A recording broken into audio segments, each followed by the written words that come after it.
is the great Steph Curry. Night, night.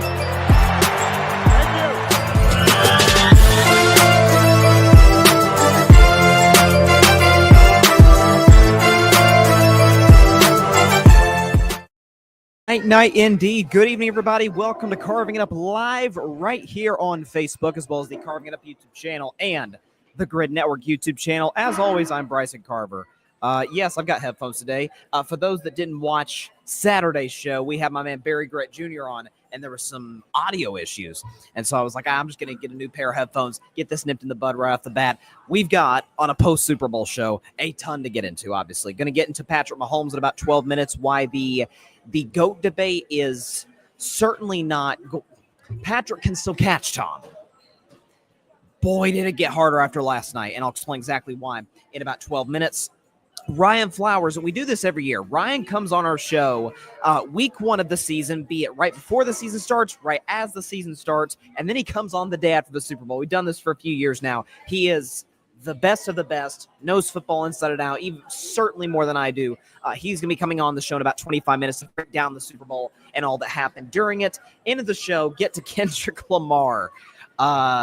Man, I had high expectations. The best halftime show I've seen is Dre, Snoop, Eminem, and those guys, and Mary J. Blige, of course.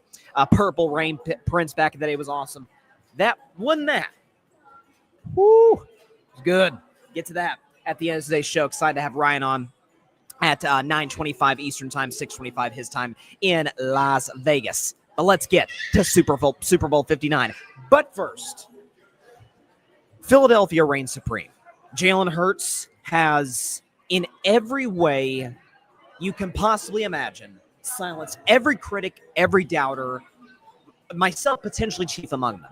So coming to this game, listen, I think those of us that thought Kansas City was going to win, I had Kansas City 31-27, thought it'd be a close game, did think it'd be high scoring, and I was running that way off on the end result of that game. Nonetheless, those of us that thought it would be close and that Kansas City would prevail did so under the presumption Steve Spagnuolo is the best defensive coordinator in the NFL. I still feel that way. He's going to load the box, right? There's not the safety is not going to be that deep. We are going to sell out, do anything that we can to stop number 26, Saquon Barkley. And they did. Saquon averaged, 2.5 yards a clip? He had a couple nice runs, 9 yards, 12. He had a couple nice runs, but Saquon didn't break out the way he did multiple times against the Rams, like he did on literally the first play from scrimmage against Washington. Didn't break away at all. And my mindset was, Jalen's good enough to keep it close because he saw it 2 years ago against, albeit a worse version of this Kansas City defense. But he's not going to have what it takes to go toe-to-toe with the king, the standard, one Patrick Mahomes, who we'll get into in our second segment, his struggles yesterday. And Jalen outplayed him every way, shape, and form. He could show you the graphic and what Jalen Hurts did in Super Bowl 59, the MVP of this game, rightfully so. 221 pass yards, 72 rush yards, 3 total touchdowns, only 1 interception early on, completed 77% of his throws, a pass rating of 119, and a QBR 0-100 of 75. I actually figured it would have been a little bit higher. You see right there, the only quarterback in history to win a Super Bowl match of the previous ones were 0-4. So this guy, what he did in and of itself is pretty historic. He stopped a three-peat, which, by the way, the Philadelphia Eagles have now done twice in the last decade. The Patriots obviously got one in 16, got one in 18, and in the middle in 17, Brady may have played his best Super Bowl, and that Philadelphia Eagles offense led by Nick Foles said no. This Philadelphia Eagles offense and defense obviously said no, led by one Jalen Hurts. And listen, I said coming in this game that we have I think, universally agreed upon top 4 quarterbacks in the NFL. In whatever order you have them, I think Mahomes has to be, at this point, still the clear number one. Call me when somebody at the AFC goes to a Super Bowl. Josh Allen's in there.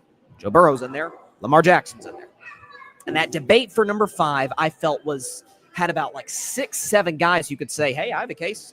Justin Herbert maybe, although that playoff performance, yikes. Dak's last healthy season, he was spectacular. Jared Goff was excellent prior to the postseason. CJ Stroud looking for a bounce back. Maybe he could claim that spot. Jaden Daniels on what he did. And as we see here today, Jalen Hurts is the 5th best quarterback in the NFL. again, I cannot emphasize how impressive what he just did last night was. Kansas City said, if Jalen Hurts beats us with his arm and with his legs, obviously, because we know he can give you in that realm of the Eagles' offense and individually, okay, we shake his hand, good Super Bowl, let's do this again next year in Super Bowl 60. And Jalen Hurts torched him from start to finish, beat the deep balls, and that's something else too, right, is that the middle of the field was susceptible for Kansas City, and I'm like, okay, Dallas Goedert could be an X factor. Jalen's like, no, I'm just going to beat you with my legs. I'm just going to find the hole, be it in the zone, or not the hole in the zone necessarily, but in man-to-man coverage, I'm just going to find the open hole, get through, get a 11, 15-yard gain, move the sticks on third down, keep drives alive, make the defense have to respect me, and it's going to open up everything for our offense. I'm going to hit the deep ball to Devontae Smith. I'm going to be efficient in the red zone with guys like A.J. Brown. And he was flawless. Yes, he had the interception early, but outside of that, he could not have been better. And we could show you, by the way, what Jalen has done over the course of his playoff career. This is why I think it's hard to not call him the fifth best QB today. 243 total yards per game. He's got 20 total touchdowns to 3 interceptions. He's 3 games over 500, 6-3. He's gone to 2 Super Bowls and won 1 Super Bowl title. Those last 2 lines are significant in this realm. We could show this next graphic. Alfred did a fantastic job. Shout out to my man Alfred Parsar Jr. He said, put this graphic together. Okay, quarterbacks with 2 or more Super Bowl appearances and 1 win in their first 5 seasons. See if you've heard these names. Troy Aikman, Kurt Warner, Tom Brady, Ben Roethlisberger, Russell Wilson, Patrick Mahomes. Now add Jalen Hurts to that list. Some have called it the Russell Wilson trajectory, so to speak, where Russell was good situationally. When Seattle needed him to be excellent, he was excellent by and large, but that was a Legion of Boom team. That was a Marshawn Lynch team, and they rode the back of that. But make no mistake, they would not have won that Super Bowl or gone to the second without the contributions of Russell Wilson. I see that comparison. I get that. I think what this has to be for Jalen is a validation of, okay, yes, we were a Saquon first team, as we should be. The man won Offensive Player of the Year, and after the Super Bowl yesterday, despite the lackluster performance by his lofty standards, had just on a yards basis, total yards basis, had the most successful running back season, playoffs and regular season in NFL history. Of course, we're going to be a Saquon first offense. But make no mistake about it, if you guys take away Saquon, I trust the guys I got on the outside. I do trust A.J. Brown and Devontae Smith and Dallas Goedert and what was my man's name? They got out of, I think it was Dotson. I trust these guys to be able to go to them in key situations. I'm going to be accurate down the field. We saw bits and pieces of that against the Washington Commanders. There's nothing today. The doubts around Jalen Hurts. Can he beat you with his arm when you take away the run game? All those different things. Can he go up against some of the best defenses, beat you with his arm? I don't know how else he could silence that. And that was my main concern. I've always, even going back to college, been a little bit of a Jalen skeptic. There's a reason he was benched for Tua Tagovailoa famously in that national championship game in Alabama played Georgia. I believe that was 7 years ago now. Tua was a more accurate passer. Tua was more comfortable in the pocket. Tua had more poise in the pocket at that time than Jalen Hurts did. But, man, if there's one thing that has been constant with this guy, is his constant approach, is you don't see this dude blink. There is I've watched. I'm an SEC guy, big Tennessee Vols fan. Wearing my Tennessee 2022 SEC basketball champion shirt. Watched Jalen Hurts since his freshman year at Alabama in 2016. So I've seen this guy go from a freshman to now he's a Super Bowl champion. Watched a lot of Jalen Hurts play. I have never, forget for a game, for a drive, for a play, for a moment, even if he's playing great, if he's playing awfully, I've never been like, oh, yeah, the moment's a little bit too big for number 1 or number 2, whatever number he's wearing at the time. The moment's a little bit too big for Jalen. If it was, can't tell. He doesn't give the defense. He doesn't give the defensive coordinator. He doesn't give me, the viewer watching on television, that impression that the moment is too big. So we can give a lot of Philadelphia Eagles credit. Vic Fangio took an Eagles defense that was, by every metric imaginable, one of the 3 worst in the NFL, to probably the best defense in the NFL, certainly on a points per game basis, and that's the name of the game. Score more points than the other, Philadelphia defensively was the best in the league at that and doing what they did. Yes, there was 22 points that Kansas City got. Garbage time. We'll get to Mahomes in a couple of minutes. What Vic Fangio did, what Howie Roseman, dear Lord Almighty, this guy in a span of 8 seasons, not 50, 8 seasons, has won 2 Super Bowls, gone to 3, by the way, won those 2 Super Bowls with a different quarterback and a different coach, neither of which we view necessarily as at the top of the profession. Or at least Jalen coming in this game, he had his fans, but by and large, I think most viewed him anywhere between the probably 7th best quarterback to like the 12th best quarterback, somewhere in that territory. That ends today, no question about that. And Nick Foles, God bless him, had an unbelievable run, but there's a reason he was a backup the majority of his career. And so you give Howie Roseman credit. Listen, Nick Sirianni, for what it's worth, and I've been critical of Coach, the one thing I've said, he does a good job putting together staffs, and for whatever reason, he connects with players.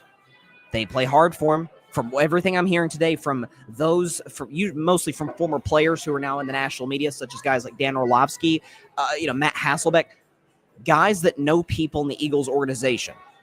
Those people have said people in the media, you don't get behind the scenes how much these players love Nick Sirianni. And I can't argue with that. If I love Dan Campbell for that, I can't hate Nick Sirianni for that. I do hate his approach at times as it relates to, yelling at the fans in Kansas City. I've joked that there's been moments where I'm like, oh yeah, the 25, 26-year-old quarterback is more mature than the 40-something-year-old coach. Like, that's not necessarily ideal for a championship contending team. And yet here we are. The Eagles won 17 of their last 18 games from week 6 on to now.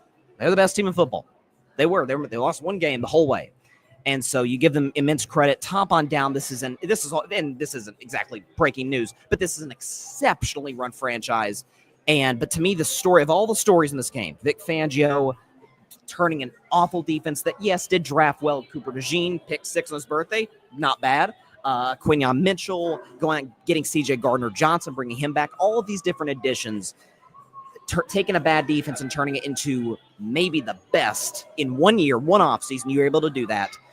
What Nick Sirianni has done, what the great Howie Roseman has done, but this Eagles defensive line that I'll talk about with Ryan Flowers when he comes on in about 13 minutes is if you doubt Jalen Hurts at this point as it relates to, okay, is he a dude who can beat you any way imaginable? I don't know what to say. I mean, if we give Burrow that extra bump for beating Patrick Mahomes in a playoff game, that was, by the way, 3 years ago. Joe's excellent. I think Joe's better than Jalen. But we give Joe 3 years later, like, man, he's the only guy to beat Mahomes. Jalen didn't beat Mahomes. He beat Mahomes in a Super Bowl badly. Man, that's got to give you at least a little bit of a bump. Heck, we're going to maybe put Eli Manning in the Hall of Fame for beating Tom twice, despite having a pretty darn mediocre career. This stuff matters, and Jalen deserves immense credit. Well, actually, after this Mahomes topic, usually go on the break. I just do like the carving it up, music and whatever. And we take the 1 minute break after the second topic. We're actually going to play a little short 1 minute video that I took. I was in Magic Kingdom today, saw Jalen Hurts. They do a parade for the Super Bowl MVP at either Disney World or Disneyland, whichever coast of the country that the Super Bowl's on. It was in New Orleans, therefore it was Disney World. So I got to see Jalen Hurts. I was surrounded by a sea of Fly Eagles Fly, and I must say, I did not feel like I was at Cinderella Castle. I felt like I was in an Eagles tailgate, and it was quite uncomfortable. I think I would have felt a touch more safe amongst Chiefs fans, but no, the Eagles fans I met were really, really friendly. So there you go. Transition now to Kansas City and Patrick Mahomes in particular. So all season long, I picked them to 3 people before the season. I actually said, hey, I know they're the Vegas betting favorite coming into the season. I feel like it's a little bit of a bold prediction to say that they're going to do something that's never been done before and three-peat. But last year I said verbatim 2 things. Number 1, if I will bet against Patrick Mahomes when he gives me a reason to. So there was not a single game this year that the Kansas City Chiefs played that Mahomes played. Take out Week 18 against Denver. There was not a single game they played that Mahomes played that I did not pick the Kansas City Chiefs. Even against my beloved Pittsburgh Steelers, which even still I would have picked Kansas City nonetheless. Because that guy wearing number 15 has given me no doubts whatsoever coming through the fourth quarter, these playoff games where it's just every single time you need to play, he's able to come through like all the greats that played his position have in the course of NFL history. Patrick Mahomes gave you a little bit of a lot of reason to doubt him potentially moving forward, or at least doubt him more than you would have coming into the game. The second thing I want to say, and this to me is what I want to hammer on this segment, is I talked about last year. I talked about it on Saturday coming into this game on our Super Bowl preview show. If Patrick Mahomes is 5, 6, 7 years from now, whenever it's going to be where it's like, okay, this is like a legitimately understandable argument if you want to put Mahomes over Brady, or at least equivalent to Brady all time, he needs this three-peat. Because being 0-2 against Brady, and I've said, listen, the two losses against Brady, the first one, he was brilliant, particularly in the fourth quarter. He was awesome in the fourth quarter. Scored like 24 points to Kansas City. Mahomes never touched the ball in overtime. The second game against Tom, which I'll touch on as the segment goes, he was working with backup tackles. They might as well have been trying out high schoolers. I don't think it would have made a difference against that Tampa Bay defense that rushed for the whole game. Get to that in just a second. So I don't blame Mahomes for either of those two losses to Tom. Nonetheless, 0-2 against Tom. Tom's more championships than any franchise. Patrick doing something that even the GOAT himself cannot say that he did, that would have went a long way.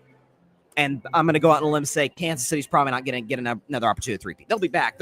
I will lay my life savings, barring God forbid disastrous injury to Mahomes, that Patrick's going to be back in this game. Patrick's going to win at least one of these in the next half decade or so.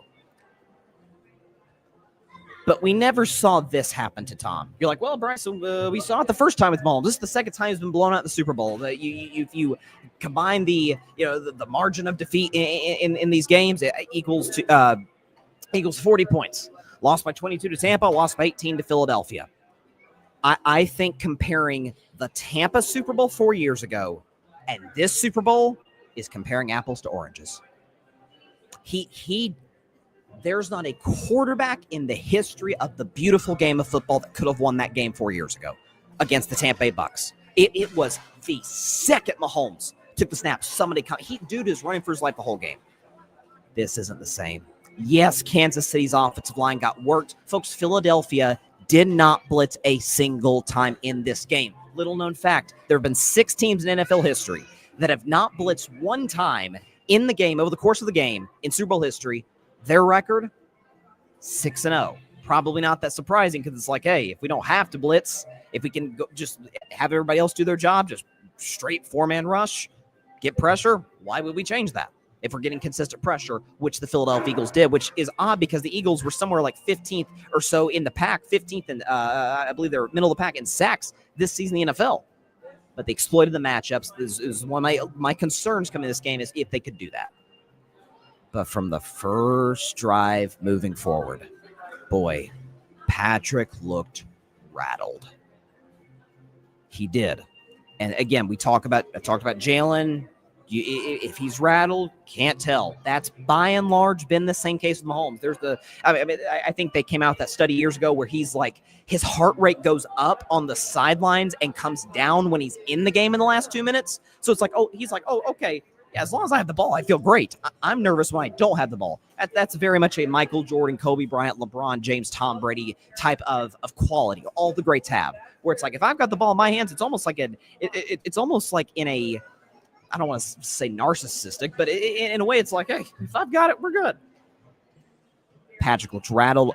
Both those interceptions were just uncharacteristic. They were, I don't even know what he saw on this play. The Cooper DeJean pick six was brutal. The pick when Philly brought pressure off the middle, when Mahomes deep in his own territory, that was bad. The fumble, listen, he got rocked. So I'm not going to blame him that much for the fumble toward the end of the game. That and the outcome was already decided. But the 2 picks, the pick six to DeJean was one of the worst throws of this guy's career. And we have to be honest that, because people are like, oh, Philadelphia is the better team. A lot of Super Bowls Tom Brady did not have the better team. A lot of Super Bowls New England played where Philadelphia, I did think had a better roster in 17. The Rams 100% had a better roster in 2018. Kansas City, I think, a comparable roster. I think Tampa's roster in 2020 is a little bit better than Kansas City. Is why I picked them before that year to win the Super Bowl. But we've seen before where Tom was at a disadvantage, and he at least, if not win the game, gave you a shot. Again, I don't blame that first Super Bowl loss of Mahomes, because it might be the worst offensive line performance that I've seen in the Super Bowl in my life. What Kansas City with the makeshift O-line was not able to do against the Tampa Bay Bucks. In this spot, rattled, bad footwork, bad decision-making, on the sideline seemed, kind of antsy, jittery. Now, again, kudos to Patrick. He did what any franchise quarterback worth their salt would do. Goes to the media, 12 minutes, cool, calm, collected, and takes accountability. That's what the great leaders do, and that's why Patrick is going to be back in this game at some point and with an opportunity to win, which I think he'll get at least one more. But in the chase with Tom, boy, this is going to hurt. The 0-2 against Brady, I said this last year, the 0-2 against Brady would have, in my mind, been canceled out should we get to a Patrick Mahomes, a Tom Brady, like dead heat, close when Mahomes is 35 years old, would be canceled out. The 0-2 against Brady would be canceled out with the first 3P in the history of the Super Bowl. By the way, doing so against Buffalo multiple times, Baltimore, beating Joe Burrow and the Bengals, beating the Eagles at what at that point have been twice, beating a great San Francisco team, beating some Houston was solid this year. All of these different teams that folks thought, they're going to be Kansas City. If Mahomes slayed all of those dragons en route to 3 Super Bowls without a true number one receiver, that would have been all-time stuff. But if we're going to give Mahomes credit when things go well, if we're going to give him credit when this offensive line was what it was, when this combination, putting Joe Thuney at left tackle, was what it was for a while now, then we have to give him some blame when it doesn't go well. And so, not that Kansas City necessarily would have won this game without the 2 interceptions, without the bad decision-making, but I'll say this, if we're in the fourth quarter and the score is 27-14 Philadelphia coming in the fourth, it just takes a couple from this guy. We've seen he's been down 10-0 in every Super Bowl, and we do also something else as well, because, again, Mahomes' numbers are going to look a lot better than he played in this game, but we'll show you. Before the 2 garbage time touchdowns, Alfred put together this great graphic. 148 pass yards, 1 touchdown, 3 turnovers, barely completed half his passes, and had a passer rating of 52. This is like a Brock Purdy-esque graphic, like when Purdy doesn't have all the 49ers, superstars. And also, too, I've said for 2-3 years now, Mahomes is the best, not the greatest, the best comeback quarterback of all time. The numbers back that up, even over Brady. But if we're going to go by numbers in this spot, in Super Bowls, Patrick, Tom beats him literally across the board. Better record, better completion percentage slightly, significantly more pass yards per game, almost 40, 11 more touchdowns, 1 fewer pick, by the way, in half the Super Bowls, and a 97 passer rating. To Patrick's, we'll round up and be nice and call it an 87 passer rating in the Super Bowl, which, by the way, again, it would have looked a lot worse had it not been for the 2 garbage time touchdowns at the end. So, again, if we're going to give the greats credit when things go well, we got to give them blame when it doesn't. And this is, without a shadow of a doubt, the low point of Patrick Mahomes' career. And so, again, they still got Andy Reid. They still got Spags. We'll see what Kelsey does. I think Kansas City needs to consider what the course of action is going to be, whether Kelsey retires or not. Who's Mahomes' safety valve going to be? Xavier Worthy showed a ton of promise at the end of the year, particularly these last 2 playoff games. Rashee Rice, pending off-field stuff, will be back. So we'll see. Kansas City's not going anywhere. I don't worry about them getting a Super Bowl hangover because of the culture there, but got to call it what it is. Patrick Mahomes was bad yesterday. The O-line wasn't that good over the course of the year, and he was excellent situationally. He was terrible yesterday in those spots.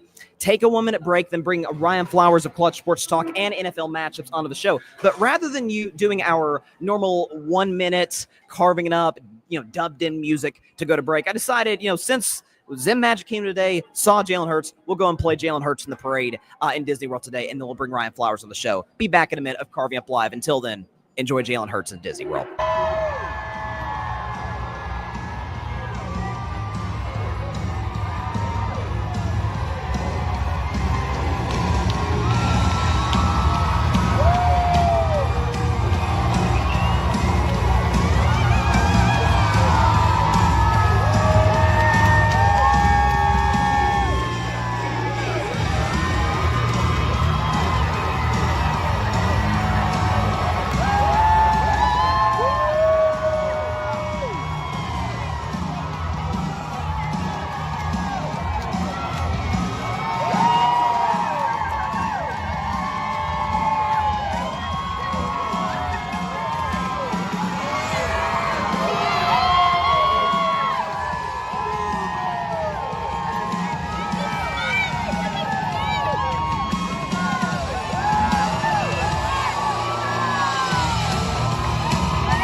Welcome back to Carving Up Live. So again, it was good to see Jalen. It wasn't, I'm not gonna lie. When I went in the parking lot at Magic Kingdom, I'm seeing all these like old school Randall Cunningham, Brian Dawkins, Jason Kelsey jerseys. I'm like, oh boy, this could be rough. The Philly fans I met were great, and they won a championship. Coming on the show now, it seemed like it's become an annual tradition. We book in our NFL coverage on Carving Up Live by bringing on this man. He is the longtime host of Clutch Sports Talk. He is also the host of NFL Matchups here on the Grid Network. Would you please welcome back to Carving It Up Live,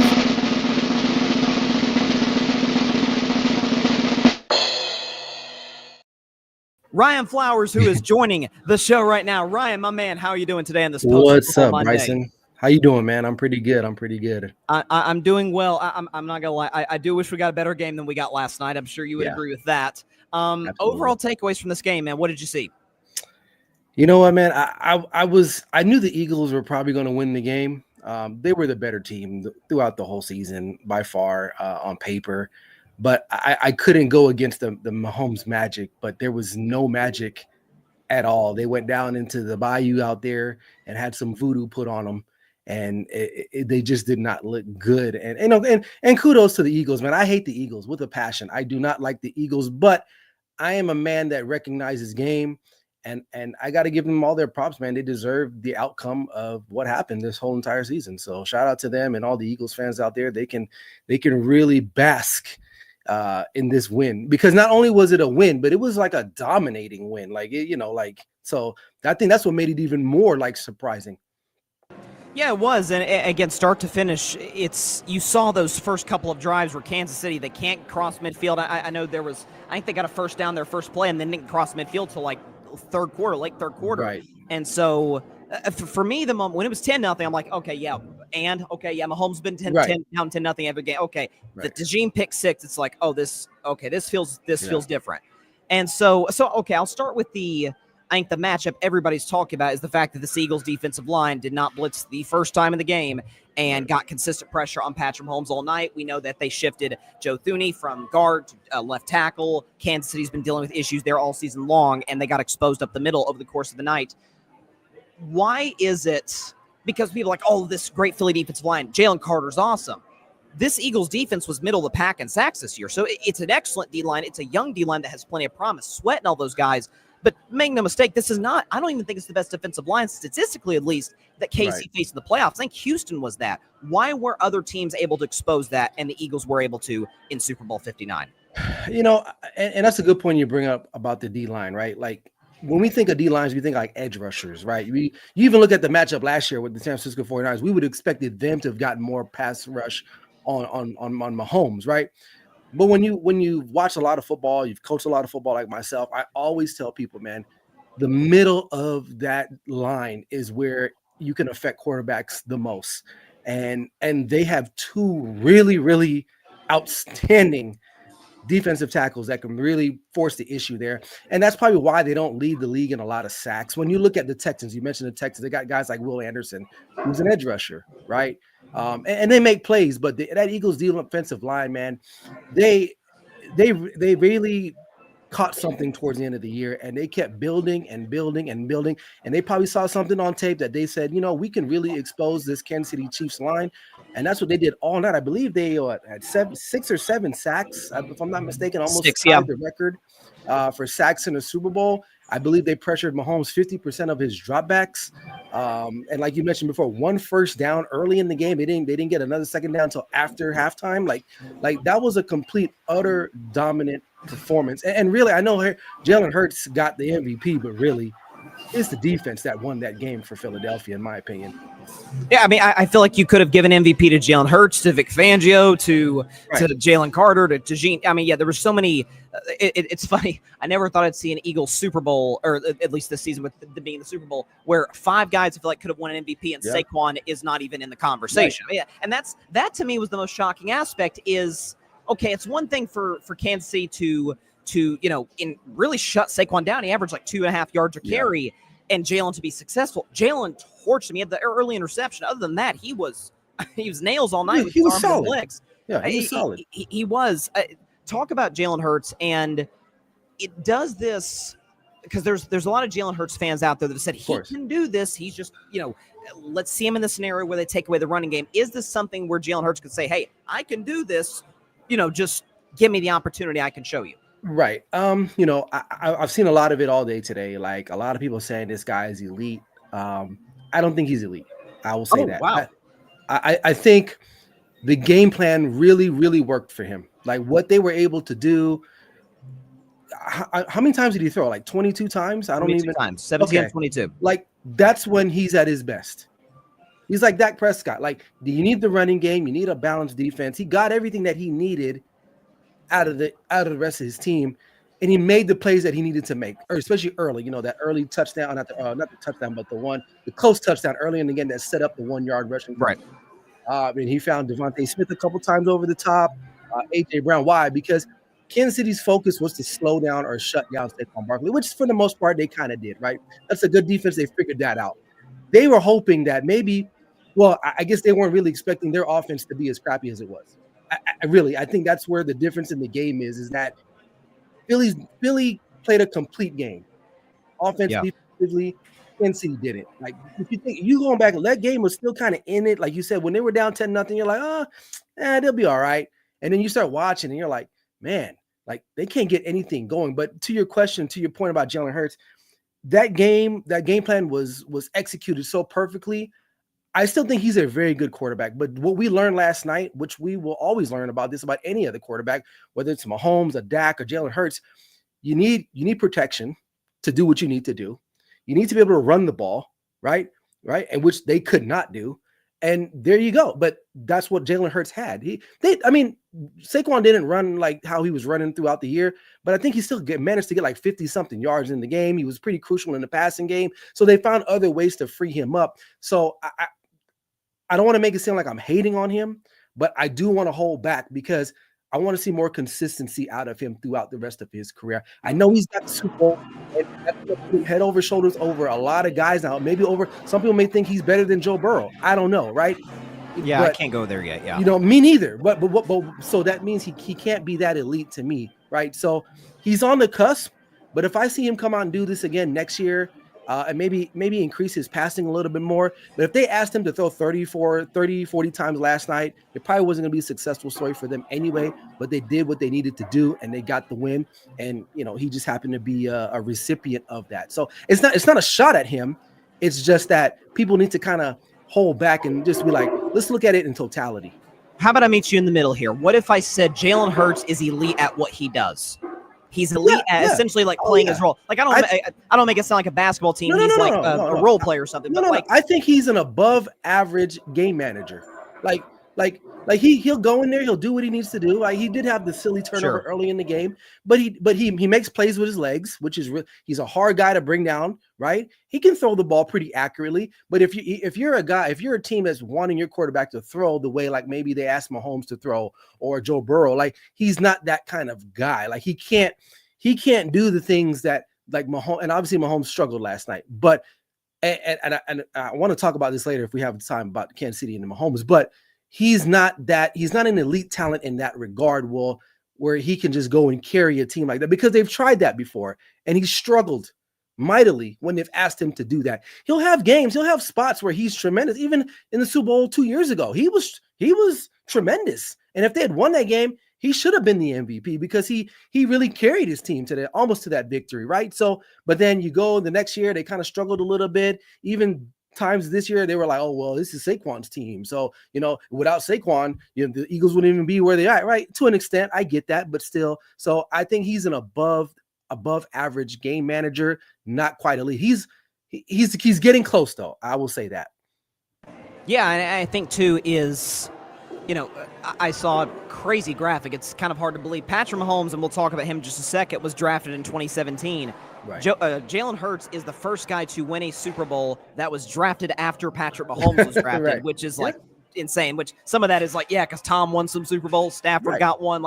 But so talking about Mahomes now. So I said in my second segment there that I don't put the Tampa Bay Super Bowl on him. I know the stat. It's weird where like the stats for that one look pretty bad. The ones for this one actually look okay at a pass rate of 95. But if you watch the game, garbage time. He was bad over the course of this game yesterday.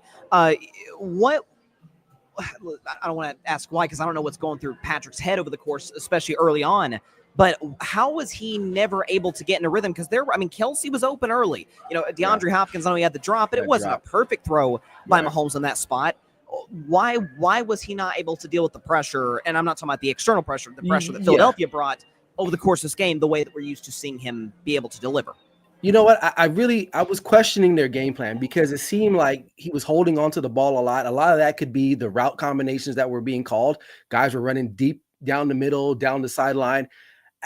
And there was no adjustment made, which was kind of surprising from an Andy Reid's perspective. Like when you go back to that first Super Bowl that they had against the Philadelphia 2 years ago, there were a lot of crossing routes, short intermediate routes, things of that nature. And I really was expecting that to come at some point, especially when you got guys that are close, that have close quarter speed, guys that are like Hollywood Brown, very fast, quick, twitchy, Xavier Worthy. I would have liked to have seen him throw more screens to them, maybe some drag routes, something to get the ball rolling. But it seems like every time he dropped back, he was just holding, waiting for someone down deep, trying to make this home run play, and he would get sacked, right? And a lot of it was the offensive line, and a lot of it is him holding on to the ball, trying to make the play, and a lot of it is the play calling. So to me, the Chiefs did not look prepared offensively. I know they've struggled the last couple of years. They haven't been like this potent offense, especially after Tyreek Hill left. And I know they won the Super Bowl after him.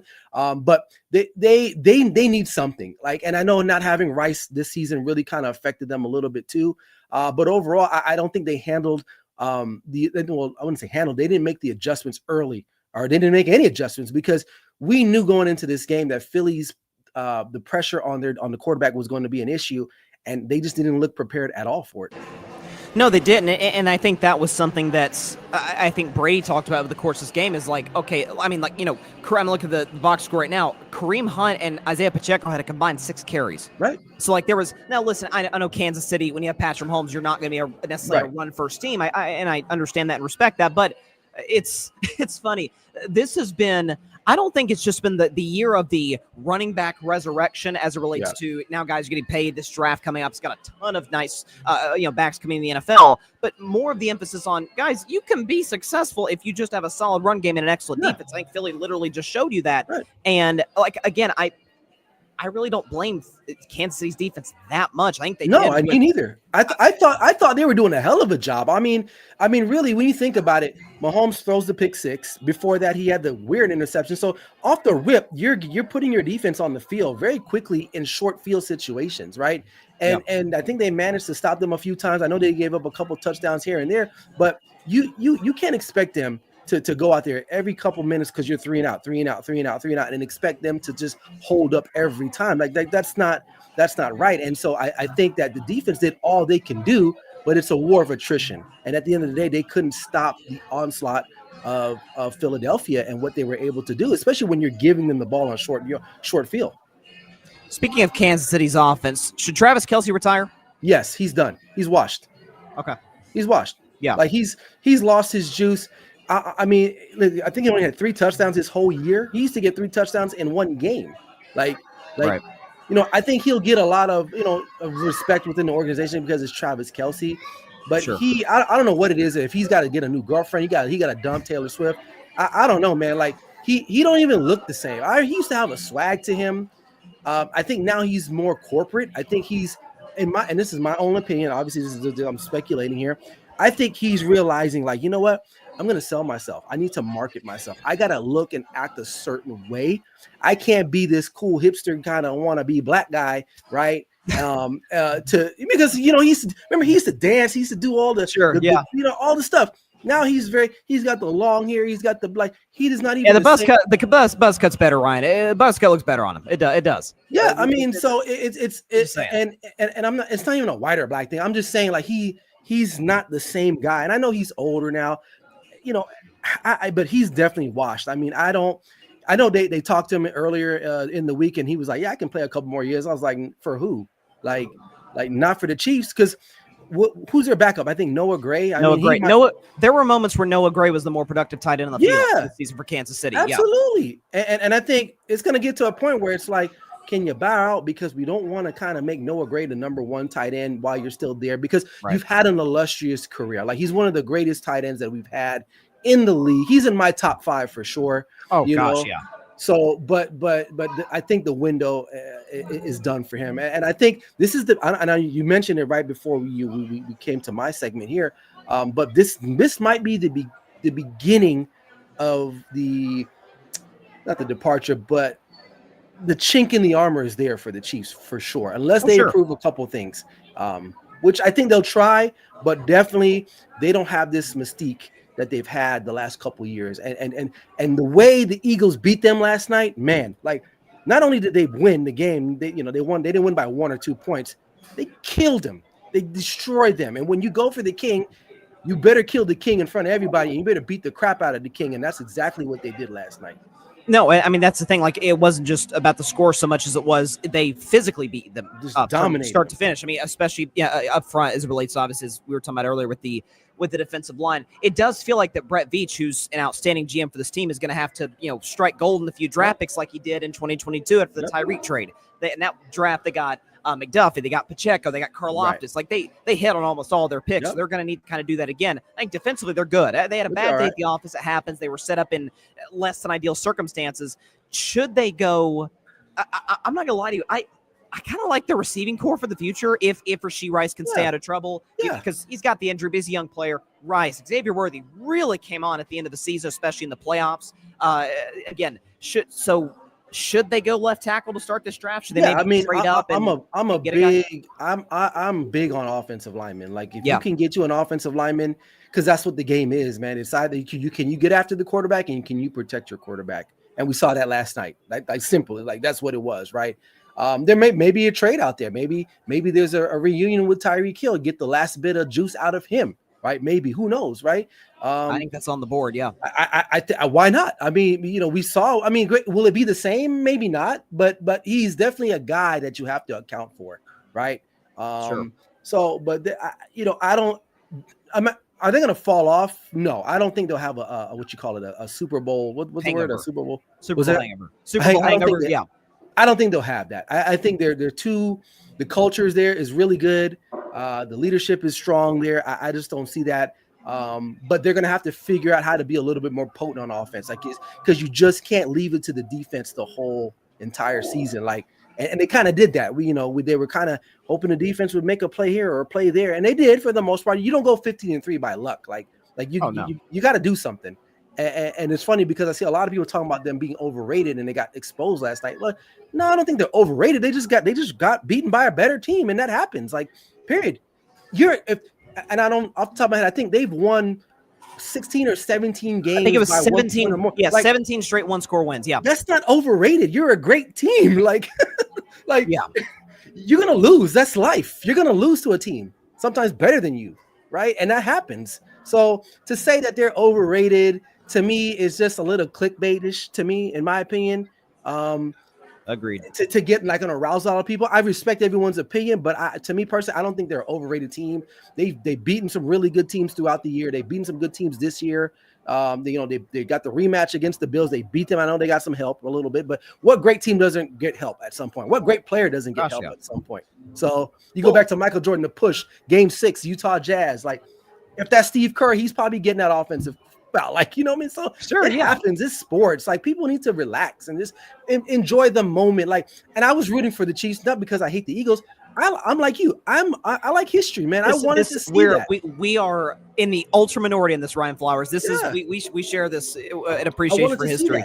I wanted to see that because it hasn't been done in the modern Super Bowl era, right? And I mean, the Packers did it, but that was like back when Ford was a brand new company, making cars in Detroit. I don't know. It was a long time ago, right? Before I was even a thought of, right? So, the Eagles were the best team in the league by far, and they proved it. And the Chiefs just weren't overrated, man. They ran into a buzzsaw, and it happens. They ran into a buzzsaw. You got about 5 minutes? I'm ready. Yeah, so no, just to sort of hit on what you were saying there, and that's I'm so glad you hit on a couple of those points. One of my big one thing I was really relieved on, and I'm sure you would attest to this, is that fortunately the NFL forgot to rig this game in favor of the Chiefs. It slipped Goodell's mind, like, you know what, I got to get to fixing fixing the illegal procedure rule ahead of the NFL meetings before I. But so that and also the comparisons to, ironically, last year's Eagles or the 2020 Steelers, the 2021 Cardinals, teams that started hot but we never really thought could sustain it. I don't know. They won the last 2 Super Bowls, went 15-2, got to another Super Bowl. Like that doesn't sound like a fraudulent team to me. So, I think, listen, anyone that's saying, oh, this could be the fall for the Chiefs. Listen, could it be the last Super Bowl where we see Mahomes, Kelsey, Reed, sort of like that core? Yeah. Very well, potentially, because as we talked about, this could be Kelsey's last year. Next year could be Kelsey's last year. But if there's any organization I trust to rebound, it's Brett Veach. Andy Reid is. I think he actually might have signed an extension recently, so he's in for the long haul. He's down for it. Patrick, we know how great he is.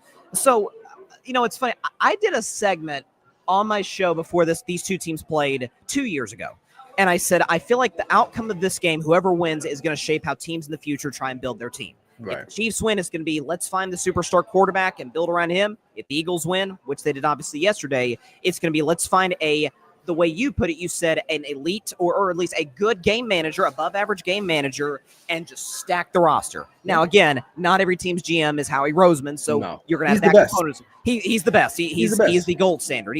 Eight of the 22 Philadelphia starters were acquired in the last 3 years via free agency and trades. I mean, who's Zach Vaughn?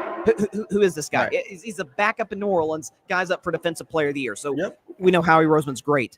Do you think that the way Philly did do it this year, it's a copycat league? Do you think it's going to shape how teams decide to move forward? Do you think this maybe encourages the 49ers to pay Brock Purdy? Purdy's not as good as Jalen in my estimation, not close. But do you think that this shapes that moving forward? Yeah, absolutely. I think teams have I think the Rams maybe kind of started it a little bit too. Maybe not to this extent. Like they went all in. They not like Jerry Jones all in. Like they went all the way in. Like they meant it. Like what the Eagles have been able to do via trade, free agency, even in the draft, man. Like you look at that defense, a lot of those guys are draft picks that they sought out and went and got. Like the DeJean guy, right? From Iowa. Probably people saw him like, oh, okay, he's a white guy playing corner. Like who's that? Like, you know what I mean? Jason Sehorn was probably the last great white corner that we've ever seen like that, right? And props to him, right? And so, going ahead and finding him, right? The boys from Georgia, all those guys, man. And what they were able to do and really getting Saquon was like the pierce of the resistance. Like it really just topped it off because they've had good, solid running backs over the couple of years. But to get an elite guy like that in the event that, like, okay, Jalen ain't got his game going today, we got someone we can maybe hand the ball off to a couple times. The way they invested in that offensive line, because that offensive line, I had questions about it, especially when Kelsey retired. Like, okay, who's gonna call out the blitz, the slides, protections, all my, Hurts took over that from my understanding, right? So he's done a great job doing that. So, it's a copycat league now. Just because you see it doesn't mean can you actually copycat it, because they don't have Howie Roseman. We're not in that building. We don't know what he's thinking. So there are going to be some people trying to do it. But they're the best, man. Like, and as a part-time Cowboys fan now, but Ryan, just dump them. Just dump them for good. Do what I do. Just dump them. I'm dumb. I just part of me will was on always Texans. Trust me. I'm not emotional about them anymore, which is good. So I've kind of separated from that now. They'll always have a place because that's my first team. Like that's just, you'll never forget your first, right? So, but if you're like a real Cowboys fan and you're like out there trying to think, dude, don't even bother. Like you're cooked. The Cowboys will never do anything as long as Howie Roseman is alive and the ownership is there for Philadelphia. They're running laps around us now. Yeah, and now Washington has come from behind now. And they got cap space. They got Harris, Magic Johnson. Yeah, no question. Like they're doing things. I wouldn't be surprised. And I know the New York Giants, their front management, their office is not great, but they may be able to do a couple things better than the Cowboys. So don't be surprised, Cowboys fans, that if they're not going to be last place or at least third place next season, because they're not going to do anything. I don't care if you go and draft Ashton Genty. God knows who, Abdul Carter, who won't even be there. He's going to go in the top 5 somewhere. But the Philadelphia Eagles are the gold standard in football on how you're supposed to do it, especially rebuilding your team. So, and so, like I said, Washington is the next upcoming team, I think, in this division. I think Denver might be another team. So I know we're kind of going off on a tangent here. But those are some teams that I think that If you have the money, you got to have the quarterback, whether he's an elite guy or a guy that you think can get the job done if you place the right people around him. Not everybody's Tom Brady, right? Tom Brady is the GOAT. I don't care what Mahomes is going to be able to do. Obviously, this loss really just kind of it was devastating for that kid. I mean, yeah, as far as if you want to compare the two, it's devastating, right? But Brady has taken a lot of teams that weren't even that good and won Super Bowls with them, right? Yep. And so you're gonna have to find a quarterback like that, which they don't come often. But definitely, to answer your question, yeah, I think that's the standard for everyone in the rest of the league. I couldn't help you mentioned the Cowboys, and they live rent free in all of our minds. That's what I mean. That's why I give Jerry credit, man. The fact that he is just, I mean, I'm sure once post Super Bowl week, we're gonna go into next Monday and on Get Up and First Take and all these shows. The lead on topic is Micah Parsons' contract. Like that's what Jerry Jones has done. But I couldn't help my head just thinking like Jeffrey Lurie, who's the owner of the Philadelphia Eagles, has been. I think he might buy the Boston Celtics, which that'd be great for Boston. Yeah. He is literally the complete opposite of Jerry Jones in every way, shape, and form. Yeah. He's, he by the way, he demoted Howie Roseman. Like, people don't know this. He demoted Howie Roseman, gave the reins to Chip Kelly, and then promoted. It was like, oh yeah, I messed up here, Howie. I'm wrong. Just the ability to make I'm wrong you're wrong is different from Jerry. So yeah. When you got a division with Jeffrey Lurie and Howie Roseman, and then you got Josh Harris, Magic Johnson in Washington with Jaden Daniels, Dallas is cooked. Dak. I know me and Ryan. I love Dak. I love Dak, man. Out of there, Dak, dude. I wish he would have got out. You're right. I wish he would have got out of there because I think him and Jalen, and people are gonna say I'm crazy, but I think him and Jalen Hurts are a lot alike. Like as far as like skill set, stuff like that. I think Dak can do a lot of things that Jalen Hurts can do, and head to head, I think he's got a winning record against Jalen Hurts when they've played each other, right? So, but now you can't even have that conversation because Jalen Hurts has the Super Bowl. So now that automatically puts him above Dak, which I get it. You won the Super Bowl. I don't care how good your roster is. You won the Super Bowl and you played excellent. That's the mic drop. So I wish Dak would have got out of there, but the Cowboys are a black hole for football. Like you go there and it's not a good organization, man. And I'll keep saying it for years. I don't care anymore who they draft, who they sign. It doesn't matter because at the end of the day, the problem is Jerry Jones, and he will until he passes away. And I'm not wishing that on him, but until that eventually happens, I don't think it's going to even improve beyond that. I think Steven might actually be worse. I think he is too. So that's what I'm saying. Like, it's going to stay in the Jones family unless something crazy happens. But until that time comes, I cannot be a part of that anymore. I have to step aside. It was funny. It was funny. I was talking to somebody the other day. I was like, it was nice not being like a real Cowboys fan. I wasn't stressed out every week. It was nice to watch other teams and watch winning teams like the Chiefs. Like I'm not a Chiefs fan by no stretch of the imaginary, but watching them work and how they persevere and like they're down 10, you're like, oh, okay, they can still. But if you're a Cowboys fan, you're down 10, you're like, oh, we're done. We're done. We're gonna screw this up somehow. Yeah. Yeah. There's no question. Listen, I think you can make a case. These might be the two best organizations of football that we just saw yesterday. Just top to bottom, great ownership, GM, coaches. And so, you give them credit. Last question, because I know you have the foresight, and I'm going to hold you to this for 365 days. Who wins Super Bowl 60 next year in San Francisco? I don't know, man. No pressure. Just get this right. Obviously the Eagles, I think they're the favorites now. I think that it opened up at like plus 600 or something like that. So they should be.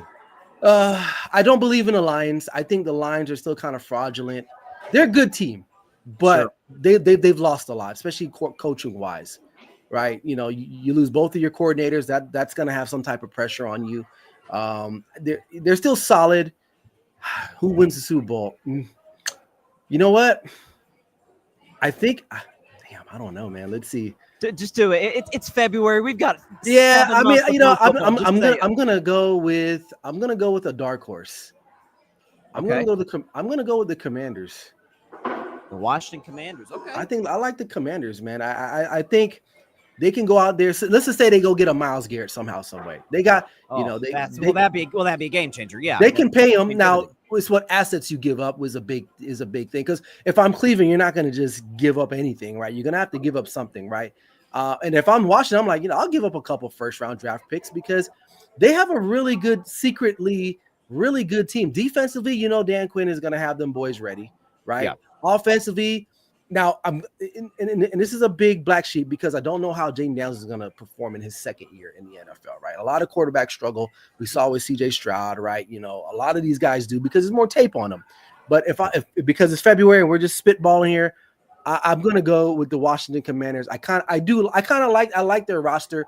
I like the mentality that they're building there. The culture is a big thing. And with all these great teams, one thing they have in common is a culture. And you got the right ownership there. You got the right head coach. You got the young quarterback. You got a lot of good veterans like a Bobby Wagner. They're leading the way. Terry McLaurin, who's an underrated wide receiver that a lot of people don't really talk about. I love you him. know. I'm not gonna say he's top 5, but he's a really, really good wide receiver that no one really talks about because he's had to play with quarterbacks that have been cheeks. I mean, booty. I mean, so yeah. I mean, just to have a fun little pick. Obviously, I might change, you know, because I'm gonna go do my research. I'm gonna be working on some end of the year type of stuff for each of the teams in every division. So I'll do some videos on YouTube doing that. So I'm gonna do some homework there, but.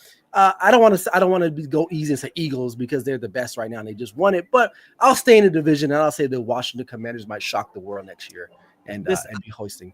I'm in no way picking this team to win the Super Bowl. I'm just saying I called the Lions 2 years ago. I'm not saying this team's going to reach where Detroit has necessarily reached right now. Right. I kind of like where Carolina's going, Ryan. Yeah. No. You know what? Listen. I liked Canales. I like what I've seen from. I'm just saying.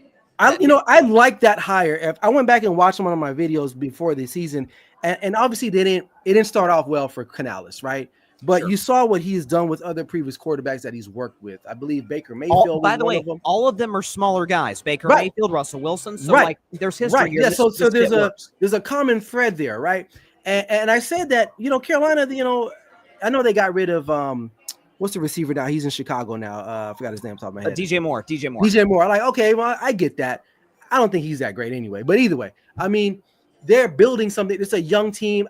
Shout out to a guy. I'm having a brain fart here. What's the quarterback's name? Bryce Young. Shout out to him, man. Because me personally, I thought he was done when they brought in the red rifle. I was like, he's cooked. But man, it shows a lot about that young man to stand up there, to get demoted, being a top pick, to come back and play really well down the stretch. If they can kind of just keep adding a couple more pieces here and there, they may be a playoff team next season. Who knows? I mean, and especially in that division. That division is very weird where you can be from bottom and go to first. It's like every year there's something like that happens in that division. So I kind of like that pick for you, man. That's a very astute pick by yourself, and I respect that. Not calling a contender. I'm just saying, like, no, it's a team to look for sure. Just look out for them. Listen, I could do a 3-hour straight podcast with you just talking ball.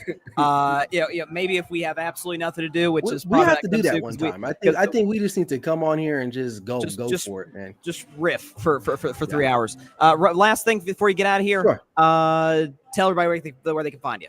You can find me on YouTube, of course, at Clutch Sports Talk Podcast, TikTok at Clutch Sports Talk, Instagram, clutch.sports.talk. Sorry, I always mess that up on my Instagram. But yeah, I've been in the cut lately. I haven't really had a lot of time to get on, but on the off season, I think this is a little bit more my kind of thing. Like, I'll be honest with you, like, I'm not a big takes guy. Like, I'll say what I say, but I'm not going to be on here saying crazy stuff just to get clicks. Like, that's not me. I really like to unveil the curtain of football and give you guys really good insight, in the trenches type of insightful stuff. So I'll be working on, like I said before, like a year in review, kind of breaking down all these teams and what they need to do, possibly what they did do this year. And so that'll be probably in the next couple of weeks. Is what I got, a bunch of divisions, a bunch of teams to look at. And then, of course, I got to do my Clutch Combine on TikTok, where I'm going to be breaking down a lot of these top picks and giving you guys some quick little 30-second information on maybe some of these guys your teams might be wanting to be looking for. So a lot of stuff going to be happening in the offseason for me. Listen, you obviously played football. You've got that football player's mentality. The fact that you are as as locked in, if not more so, on the off season than the actual season. Like Right. it's journey, not destination for you, my Right. man. Like this is No, like, it this is. is same It approach is, man. to March. I to the kind of combine to enjoy the it. Super Bowl. I enjoy the offseason a little bit more because everyone is talking about what's happening and that's cool. Like, that's fine. I sometimes I get up on here and I'm like, I'll talk about it, but I'm like, that's not really what I want to talk about. I want to talk about like tape. I want to go and show film. I want to talk about all like that. And I know that's not sexy all the time. No, can I tell you something? I mean, Brian Baldinger on NFL Network has made a nice he's career. Great. I mean, he's one of the people I watch a lot, man. Yeah. And so that's kind of like my niche right there. So that's what I'm saying. Be on the lookout for more stuff like that for me, especially in the off season, because you're gonna have a lot of people say, "Oh, draft this guy," and that's just like, you don't even know about some of these guys. I'm gonna be going into some guys you have probably not even heard about. But that's what I want to bring to the internet. So that's what I'm gonna do. So there it is. Ryan Flowers, great stuff as always. I love doing this every year. We bring you on to start the year, we bring you on at the end of the year, sir. And we'll try and get you on during the offseason, get some draft discussions, free agency stuff. Let's do it. Let's run it. Ryan Flowers, one of the best of the business, my guy. I'll talk to you later. All right, man. Take care. Thank you. Ryan Flowers, Clutch Sports Talk, NFL matchups. Check him out on the Grid Network and on his own YouTube channel, Clutch Sports Talk. Known that guy for, it's been like 4.5 years now. It's just crazy. But he's again one of the most talented in the business. And he's done it. He talks about film breakdowns. He's done them before. Some of those videos are on the Grid right now. Some excellent stuff that I highly recommend everybody check out. Ryan Flowers, great stuff as always.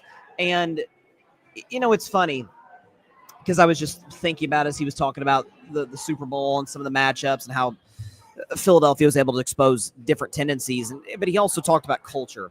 And again, going back to what I was saying about Nick Sirianni.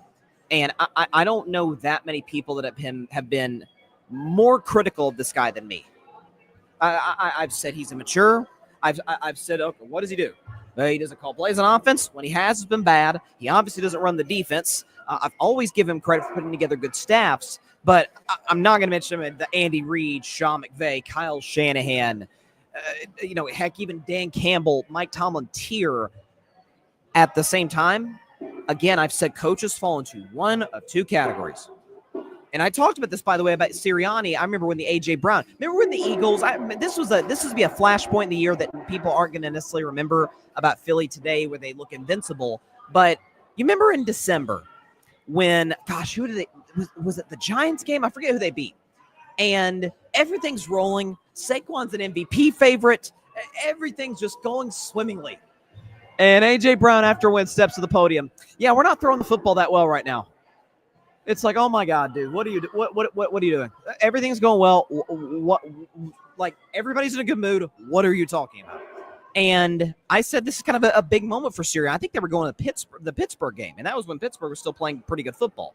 And I said, okay, coaches fall into one of two categories: schemers and culture guys. The schemers are guys, again, like Reid, like Shanahan, Mike McDaniel. I don't think he's a great coach, but he falls into the schemer category. And then there's the culture builders. There is Mike Tomlin. There is Dan Campbell. There are these guys that step into bad situations. I think Aaron Glenn is, listen, it's the Jets. They find a way to screw a lot of stuff up. But if they give this dude a chance, I think Aaron Glenn can do that in Jetland, so to speak. Sirianni falls in that category. They got through the A.J. Brown noise with the "we're not throwing the football well" comment. They got through the A.J. Brown noise in the middle of the playoffs when he's reading the book on the sideline against Green Bay. It's like, that's not what a content receiver you'd think in theory would be doing. And they went through that. They had the scare against the Rams. I thought the Rams were going to beat them. They came that close, if not for a Jalen Carter play late. But other than that, playoffs, I mean, this team got better over the course of the year. And there's nothing you can say about this team other than they were the best team this season. The best team in the NFL won the Super Bowl, and you give them major credit. This would be good for the college football people that some of the college football media that's like, oh, Ohio State, illegitimate champion because, in years past, they would have been the champion. I'm sure those college football fans are loving Philly today because it's like, hey, this is what a champion should look like, where they're the best team start to finish. But, man, I do wish we got a better Super Bowl. I'm not going to lie. The fact that we got just a total butt whipping was not Not ideal. Even if Kansas City were to lose, I want it to be interesting. Be back after the break. Talk Kendrick Lamar. You're not going to want to miss my take on that. Stay tuned for Carvey Up Live, our Super Bowl reaction. Ryan Flowers with the great stuff today. Be back in a minute.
Welcome to Car Me Up Live. So, as we all know, the Super Bowl Sunday, of course, people like myself are most hyped up for the game. It's the biggest game in American professional sports, but the reason the Super Bowl got an audience, which, by the way, let me check this just to double check, because this came in like right before we started our show today in terms of the ratings for Super Bowl 59. It got, what did it look like? Let's see, we pull it up here, what the ratings look like for the Super Bowl. Okay, so this is from Fox Sports PR. A projected 126 million viewers watched Super Bowl 59, delivering new record high viewership for the Super Bowl. So the NFL remains king, not of sports, but of television. I've said, you look at the top 100 broadcasts of the year, like 85 to 90 are NFL games. And so they're the kings of television. What can you say? But in terms of the hype for Super Bowl, everybody gets hyped for the commercials, obviously the game, but one thing everybody could agree on, let's see what we got for the halftime show. And this year was Kendrick Lamar. Now, initially when it was announced, I was like, man, this has been a prime opportunity for Lil Wayne. This is his home city. He would have fit the vibe of New Orleans well. I think Lil Wayne would have put on a spectacular show. But as time went on, I'm like, you know what? Kendrick just had the song of the year by far last year. It was reflecting the fact that he swept the Grammys just last Sunday. And I'm like, okay. They bring SZA, we knew SZA was going to come out in the show. I'm like, okay, they've done a lot of stuff, in the past. I'm like, okay, this is probably going to work. And I had high expectations, and boy, Kendrick Lamar more than exceed those. So here's what I love about Kendrick Lamar is that he's talented, duh. It's not just the fact that he's been successful or he's talented. He's so much like a 1990s rapper. I mean, my favorite era of rap is like early to mid 90s to late 2000s. So about like a 15 to 8 year run. Dre, Pac, Eminem, before he lost his friggin' mind, Kanye West. That era is as good as it gets. And E40, by the way, Bay Area shout out. Kendrick's from that era in the sense that not only is he good, but he's trying to send a message. Obviously, the beef with Drake is, to put it mildly, pretty well documented. Drake's the only individual coming into Super Bowl 59 that we knew without a shadow of a doubt, regardless of what happened. If the Chiefs or the Eagles won the Super Bowl 91-90, and it was the greatest offensive extravaganza in the history of civilization, there was going to be one big time loser, and that was one Aubrey Graham. And Kendrick Lamar did not disappoint. What I loved, multiple moments. The fact that about 7 minutes in, he kind of teased, not like us, and the backup dancers, they're like, "Oh, you gonna do it?" And he's like, "No." What does he say? They're gonna. I want to do it, but they're gonna sue us. It's like, oh, okay, yeah, he gonna do it, because there was the build up, like, is he gonna do it because of the Drake suing? I'm like, you think Kendrick's come all this way, doing the Super Bowl, and he's not gonna do the song? Because let's keep it real. Stephen A. Smith said it today on First Take. Kendrick Lamar is not in the Super Bowl without Not Like Us. it does not take away from the fact that he is an outstanding rapper. He is not performing yet last night, if not for Not Like Us. And the chain he wore, the lowercase a. This guy's good. But no, like the deeper, if in a serious note, the deeper societal messages. I'm trying to pull up the quote here that he said right at the beginning. If I could pull it up. Hold on, because it was the revolution about to be televised. You picked the right time, but the wrong guy. And he emphasized the wrong guy. With said guy in attendance for the Super Bowl, probably went over a lot of people's heads when he began his Super Bowl halftime show. Samuel Jackson is, we know how great of an actor he is. Mace Windu's what I know him best for.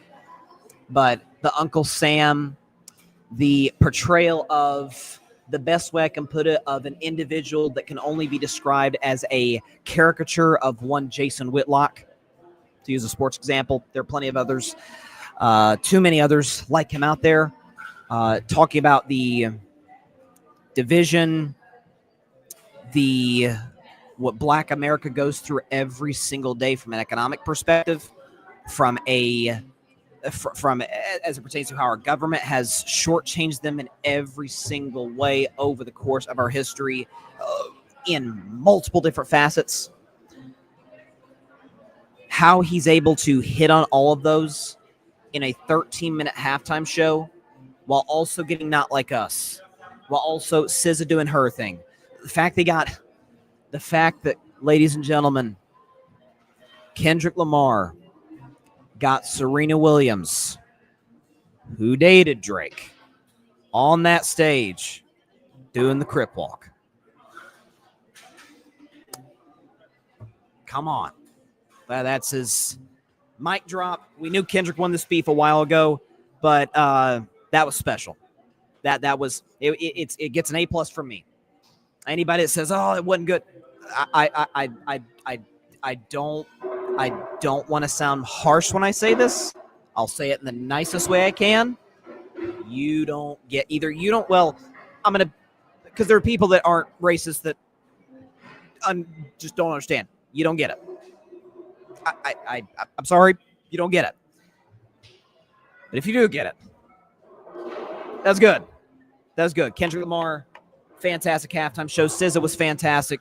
Getting Serena Williams out there. Samuel Jackson. Again, the deeper message. We want to put Black America in a box. Don't be too hood, too ghetto.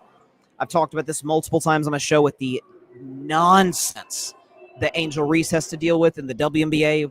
She's kind of the face of what other WNBA players have had to deal with this, with some of the people who call themselves fans of Caitlin Clark, even though they're not actually fans of basketball or Caitlin Clark.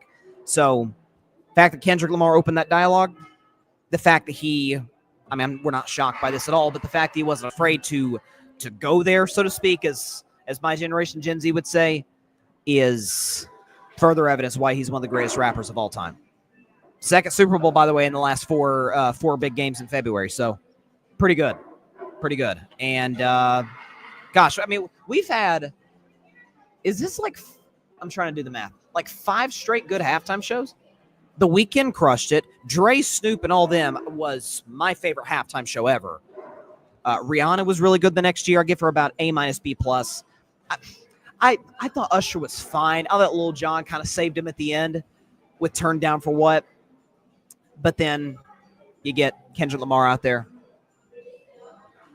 Hey, it's fantastic stuff. Fantastic stuff. It was the most entertaining aspect of the night, unless you're a Philadelphia Eagles fan. Okay, we needed that.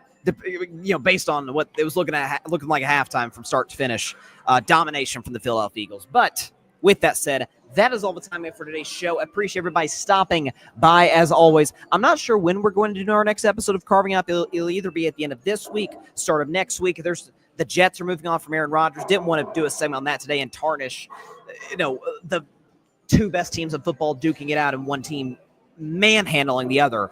But the Aaron Rodgers news, there's some, I'm sure there'll be something involved with the Dallas Cowboys. Luka Doncic, at the time we're going live right now, is making his Lakers debut, so discuss with that. Jimmy Butler thus far has looked pretty darn good as a Warrior. So excited to get all those things in Carving Up Live. So stay tuned. We'll let y'all know when the next show is going to be. Be sure to like, share, comment. Please take 2 seconds out of your day and hit that big red subscribe button right down there, that big red subscribe button. Hit it and become part of the Carving Up family. Tell your friends about it, your family about it, everybody you know, except for your sleeping cat. My sister back home sent me some pictures of my little buddy Nealon, and I am missing him like crazy right now. Missing everybody back home, but it is definitely being down here has been a great experience so far. So, with that said, I will see you guys some point, either later this week or start next week, to discuss everything, all the ramifications of Super Bowl 59 and NBA stuff, I'm sure, post-All-Star break, potentially pre-All-Star break. So get to all that soon. Stay tuned. We're going to have a ton, and I do mean a ton, of clips that we're going to upload to YouTube. Couple first 2 segments, the Kendrick segment, the discussion with Ryan Flowers. So stay tuned for all that. Everybody stay safe out there. God bless you all. And peace out. Kendrick. Master! Thanks so much for watching the show on YouTube, and be sure to go click that big red subscribe button and check out the other clips and full shows from Carving It Up Live, as well as our other incredible content creators here on the Grid Network.